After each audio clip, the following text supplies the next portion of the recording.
Welcome back, dear viewers, and in this segment of our program we will talk about the role of entrepreneurs in the success of businesses, and we are joined today by Mr. Abdo Magdi. He is an entrepreneurship expert. Good morning. Good morning. Good morning, Mr. Abdo. Always a pleasure to have you with us. Sir, to start with, the role of mentoring here. How important is the role of a mentor for the entrepreneur and the owners of the small businesses?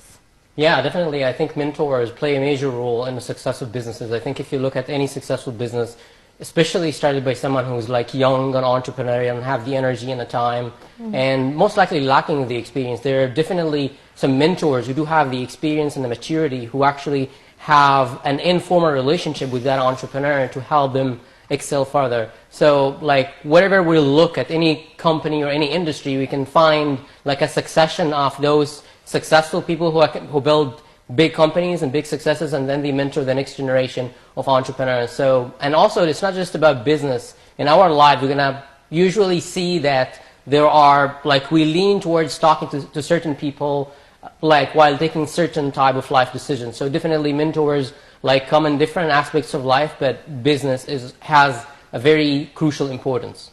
So, sir, what are the good examples of mentorship our audience can relate to? I think that there are plenty of those. I mean, if you look at the industry that you're at, I think like any viewer can actually extract 3 examples from all of these different industries. Yes. I think if you look at the construction industry, we have like some of the companies that's existing right now without mentioning their names. They're actually a succession of the founder who mentored those from their families. And also in Egypt, we have a lot of family businesses, so we see that usually the sons are trained and mentors during that period of time by the parents who started the business. So whatever sector that we look at, we can look at this succession of expertise and maturity, like being passed down with a new generation. Yes. Mr. Abdo, what actually could go wrong in a mentorship relation?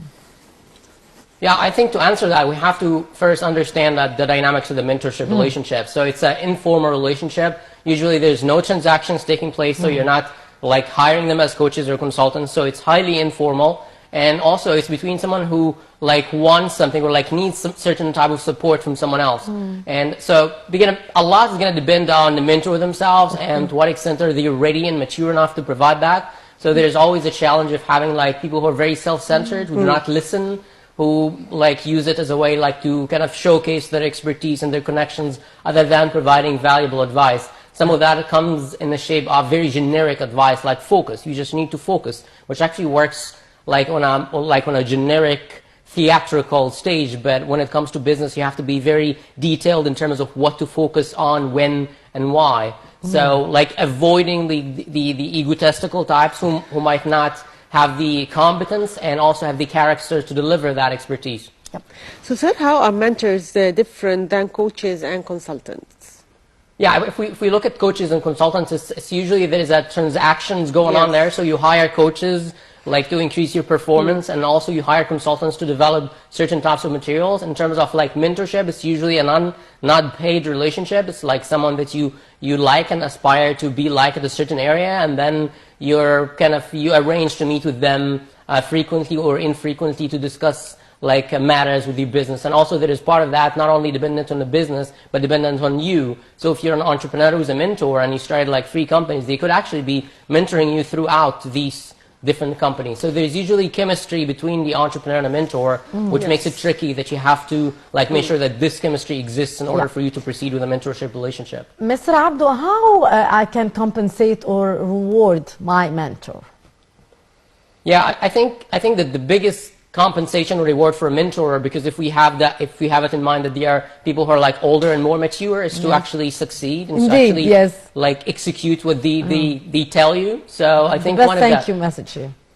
Yeah, I mean, like, thank you messages come second to that, but when they look that you haven't had a meeting with you 3 months ago and you went ahead and you have done that and you were not kind of updating them, but rather they found out, I think they're going to be really happy next time they meet with you and you tell them that, oh, I executed your advice, by the way, and that ended up happening. So for them to see that you're really appreciating what they are sharing with you by executing it and making it happen in the market, that's the biggest reward. I think there are different setups in terms of someone really commits to an organization. So if you're in a one-on-one relationship and you're starting an organization, like some of the models in which that you bring them in as an advisor, so they get some highly minority equity in the company. So in exchange for these like sessions, they can get like something like in the US, for example, it's 0.5 to 2% equity in the company. So you can bring them in to take that shares in the company like as a symbolic share.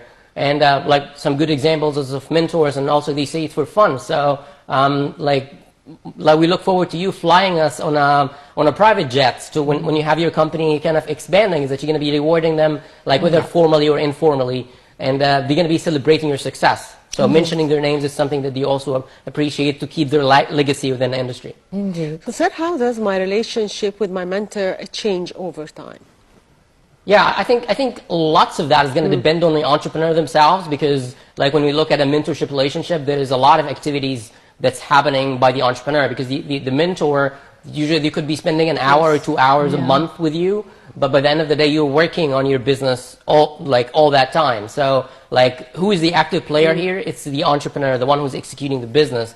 So with executing the business, you control lots of the dynamics of how this relationship evolve. I think like if you tend to dislike the advice that you're getting from the mentor, I think by then the relationship was informally dissolved as well. So there was no mutual interest in like continuing this relationship. Though if you're executing on that advice, by then things could be moving forward. You could be starting a company, you could be inviting him to join like the board for the company. So like you're going to see that by focusing on executing what you're working on with the company and making it a success, and by then you can keep the mentorship going on. So what do I need to take into consideration if and when I start mentoring others? Yeah, I think that's a very tricky question, because you know, like if you're, it also depends on two things. It actually depends on your personality type. So lots of this depends on the type of person. Like there are like people who are naturally lean to be more empathetic, so they could relate to people and they could listen to them. And also in terms of availability of time and space, because like if you're young and if you're like moving ahead with executing companies, so like and running businesses, it's going to be difficult for you to allocate the time, space, and also the thinking and the focus to do that. So you have to be like honest with yourself, whether you actually have the right intentions, you have the time, and also you're going to pay the focus and the concentration and the listening with that individual that you're going to be mentoring. And I think like a good indicator is that to come out of intuition. So you feel like, yeah, that seems like I have been there 10 years ago, so I can probably mentor someone at this stage because I know how it feels. So usually it comes in terms of like with a lot of intuition, is that I can relate to that individual. So if you get that spark, is that I can relate to that individual, maybe it's a good indicator for you to proceed with mentoring them. Indeed. So one last question, sir. Can everyone be a mentor, or there is a certain personality type? I think personality type plays a major role, but I think by then everyone is going to find a personality that matches them, that basically that they could be mentoring with. So definitely finding the chemistry is vital. So once you find the chemistry, I think that's going to be a good match. Indeed, Mr. Abdul Magdi, our entrepreneur expert, thank you very much for being our guest for today. Thanks for having me. Thank you. Thank you, Mr. Abdo. And by that, viewers, we come to the end of today's edition of The Breakfast Show.